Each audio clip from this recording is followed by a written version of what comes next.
السلام علیکم ناظرین، آج ہم آپ کو بتاتے ہیں کہ بلاول بھٹو زرداری نے کن وجوہات کی بنا پر حکومت کو دھمکی دی ہے۔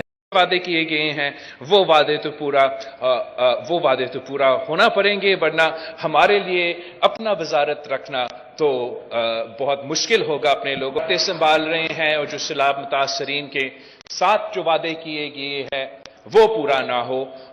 ہے رانا ثناءاللہ کو کون قتل کرنا چاہتا ہے، اس کے پیچھے اہم مقاصد کیا ہیں؟ اس حوالے سے سینئر صحافی اور تجزیہ کار معید پیرزادہ کے اہم انکشافات آپ کو سناتے ہیں۔ کوئی یہ بھی پلان بنا رہا ہے کہ رانا ثناءاللہ صاحب کو اگر کھڑکا دیا جائے تو تمام تر ملبہ جو ہے وہ عمران خان اور تحریک انصاف کے اوپر ڈالا جا سکے گا۔ یہ ایک بڑی سیریس قسم کی بات ہے، اور یہ جس نے مجھے یہ بات کہی ہے، بتائی ہے، اس کی بہت اچھے سورسز ہیں، بہت کریڈیبل سورسز ہیں۔ This source is very well connected in Pindi and in Islamabad. یہ کیا مطلب ہے؟ یہ جو معید پیرزادہ صاحب نے بات کی ہے، آپ اس کو سیریس لیتے ہیں؟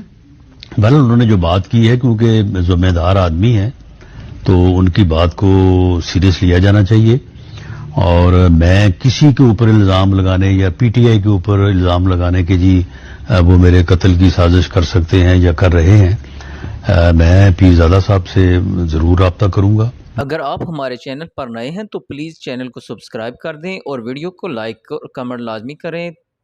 نئی ویڈیو تک دیجیے اجازت۔ اللہ حافظ۔ اپنا اور اپنے پیاروں کا بہت سا خیال رکھیے گا۔